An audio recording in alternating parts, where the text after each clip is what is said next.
Desde novo, agora vamos para uma parte de 5 minutos, ao daí falando sério. Desde novo, eu nasci em meio à pobreza, numa linha de pobreza, de mediocridade e de miseralismo mesmo no sentido financeiro, né? E até mesmo no sentido, assim, de pensamento, de crenças e tal, limitante. Eu nasci meio no sertão pernambucano e cresci ali meio no sertão pernambucano, só que eu queria ser diferente, né? Eu queria ser alguém de sucesso. Quando eu era pequeno assim, eu era meio louco. Eu achava que eu merecia muito mais do que a vida estava me proporcionando já, desde muito novo isso. Eu não sei qual foi o dia que eu parei e pensei, cara, isso aqui é uma merda. Assim, tipo, eu tenho que construir algo gigantesco. Eu pensava que eu não poderia passar por essa terra sem deixar meu nome marcado nos Googles ou nas balsas, ou seja lá o que fosse.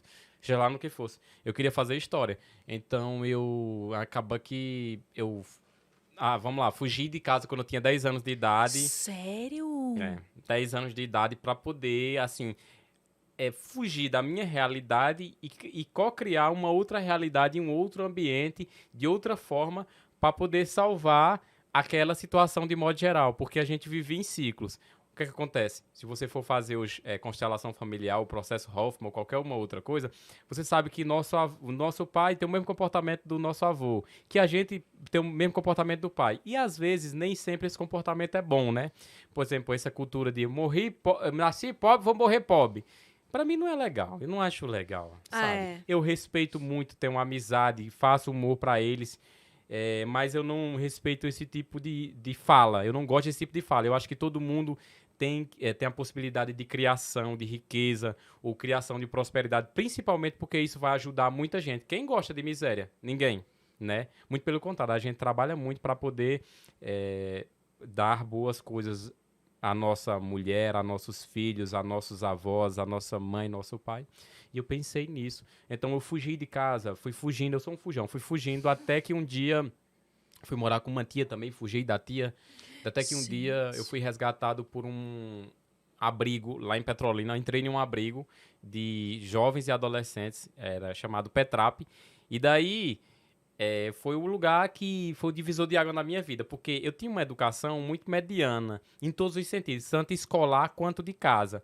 Não era culpa de meu pai nem da minha madrasta naquele momento, porque eles traziam aquilo, era o que eles tinham para me oferecer. Só que lá eu comecei a ter educação de. Eu não diria de primeiro mundo, mas talvez de primeiro mundo, para mim naquela época, muito legal. Eu comecei a estudar tudo, tinha uma biblioteca, tinha psicólogo, Como é que é tinha o nome do lugar? Petrap, em Petrolina. Petrap. E é tipo, é do governo? Do que é? Não, ele é uma instituição criada por uma senhora freira, né? Irmã Dourado, o nome dela. Daí ela criou, e aí ia tendo um apoio ali da prefeitura, mas era muito da rua também. As pessoas ligavam lá na sua casa e falavam, Emi, você quer doar alguma coisa pro Petrap? A gente cuida de uns meninos Ah, aqui e tal. sim. Aí você poderia doar, por exemplo, você falar, não, eu não tenho dinheiro, mas, por exemplo, eu tenho algumas camisas do meu filho. Então a gente recebia pros meninos, né? Eu usei muita camisa do povo. Então eu passei pelo Petrap e foi um divisor um divisor de água na minha vida no sentido de educação, no sentido de direção, né? Agora sim, eu tenho um pilar aqui de verdade. E agora, mais ou menos eu sei para onde ir, né? Eu saí de lá com 17 anos de idade e daí encarar o mundo.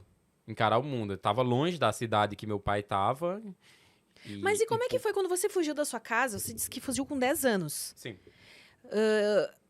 Teu pai não foi te procurar? Tua família não foi te. ele Eles, foi, eles não ficaram mas preocupados? Meu Deus do céu, uma criança de 10 anos. ele foi. Ou lá no sertão, de repente, 10 anos não é que nem é pra gente, porque dependendo da região do país que você tá, a criança, às vezes, muito cedo, ela já é praticamente um adulto, né? É, Ela é cobrada de uma forma como um adulto é é. cobrado. Em outras regiões, a criança é bem protegida até uma idade mais avançada. Sim, sim, sim. Cara, particularmente na minha cidade, na minha cultura e no meu meio e na minha realidade, eu com 10 anos já tinha a responsabilidade de um homem de 30. Se hoje, por exemplo, as pessoas falam muito, Aldair, você não aparenta ter a idade que você tem. Eu digo, meu filho, eu sofri muito na vida.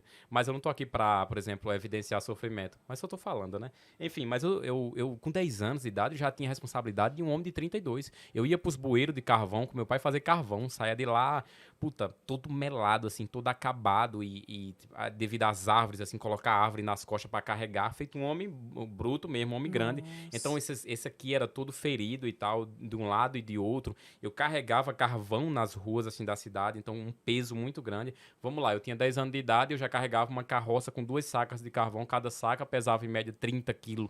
Meu pai era super exagerado, não era esse carvãozinho de conveniência, era um carvão gigante. Então, eu tinha uma responsabilidade já. E eu já encarei, já fui pro mundo levando essa responsabilidade. Então, tanto que no mundo eu trabalhei muito. Eu hoje a Polícia Federal anda atrás de mim, não é por acaso não, é porque eu vendi muita coisa pirata. Sério? Eu vivi no mundo vendendo CD pirata, DVD pirata, relógio Se pirata, virava como dava. todo tipo de acessório pirata.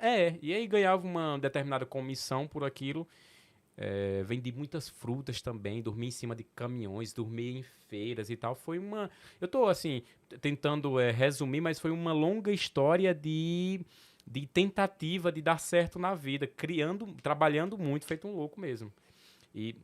Mas depois que eu saí do abrigo, aí eu fui, tipo assim, eu já tava com 17 anos, tava terminando ali a escola e tal, e eu fui trabalhar feito um louco. Enquanto as pessoas lá da minha escola estavam sem trabalhar, em casa, de boas e tal, não sei o que, eu já tinha uma vida, já continuava naquela vida de adulto.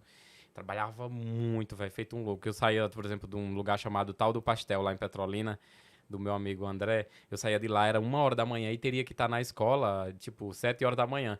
E eu enfrentava, tipo, 10 quilômetros a pé pra chegar até a escola. Ou seja, era bem Gente! coisa de guerreiro mesmo. Por isso o Super Odaí, um obstinado, É, um realmente, nossa, super-herói. aí. E daí, só que eu fui criando, né? Quando eu completei 18 anos, eu retornei à cidade lá que meu pai tava, porque eu precisava cuidar de um irmão que tava com câncer, né, e tal.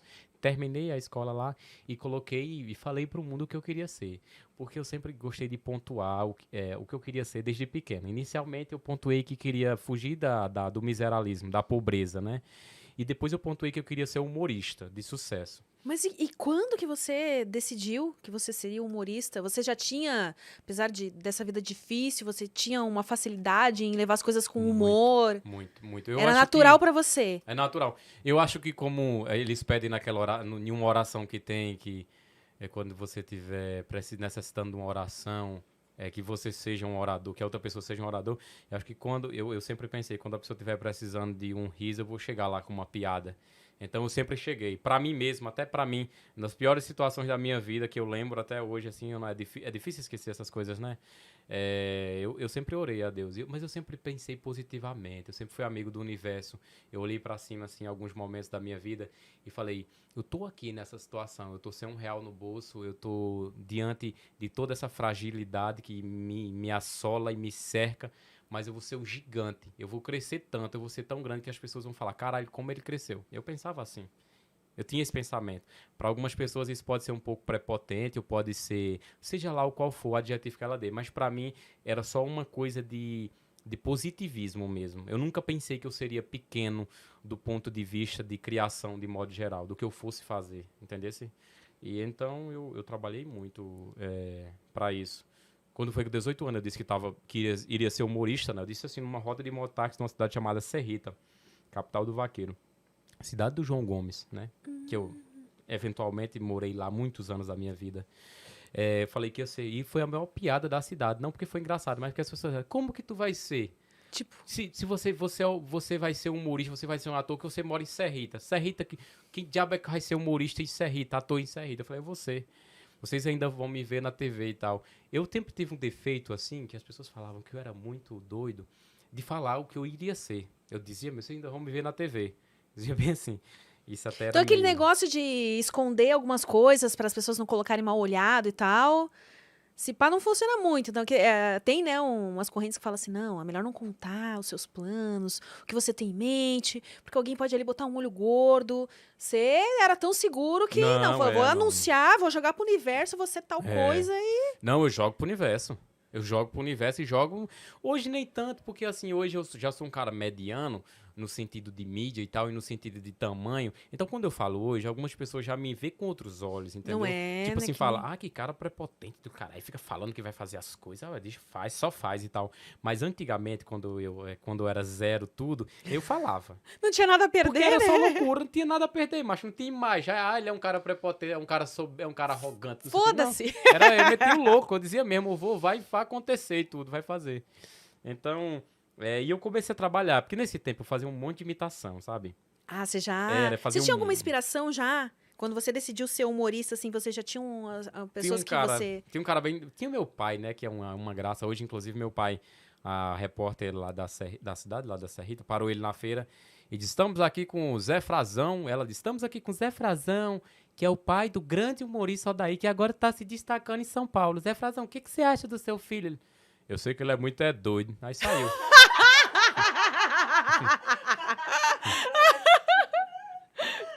Deixa eu... Aí ela seguindo ele, que ela ia. Esse povo repórter é insistente, só que... Mas o senhor apoia, ele tá em São Paulo. Tomara que ele não volte pra cá, sem uma ruela no bolso, que ele tava tão bonzinho aí, rapaz, ganhando dinheiro danado de Petrolina. Então o incentivo dele ele é um humorista nato. Isso é pra dizer que ele é um humorista. Tinha meu pai, que era esse humorista. Tinha um cara chamado João Cláudio Moreno, que pra mim é grande inspiração, um cara do Piauí. Nossa, Piauí. João Cláudio Moreno, pra mim, o maior comediante já nascido no Brasil. É muito bom. Nossa, até vou pesquisar Ele é depois, muito, né? muito bom. É fantástico. Ele participou daquela competição do Faustão com o Tiro Lipa. E ele eventualmente ganhou do Tiro Lipa. Ele Olha, é muito louco. então... O Tiro Lipa é maravilhoso. O Tiro Lipa foi um dos caras que mais me deu oportunidade. É? Na vida, assim, Ai, que legal. de cibernética, de digital. Mais me deu oportunidade. Pô, que bacana. Eu tive muito contato com ele. Ele sempre me deu arroba, como diz, né? Mas sempre me deu melhor que arroba. Conselhos bons conselhos. O Tiro Lipa é um cara maravilhoso. Bom saber disso. Genial. Daí, ainda falando sobre aquela questão. Eu fui fazendo os vídeos, mas muito difícil. É muito difícil. Fazer humor é uma lástima, é difícil. É muito difícil. Você inicialmente é muito ruim, você não sabe fazer as piadas direitinho. Você não sabe cortar, não tem tempo de humor. Você passa muito constrangimento, porque você tenta piadas e geralmente é ruim. Você agride muitas pessoas sem querer. Você faz muita piada que não tem graça, que só vai ofender a pessoa e não tem um sentido de graça mesmo e tal.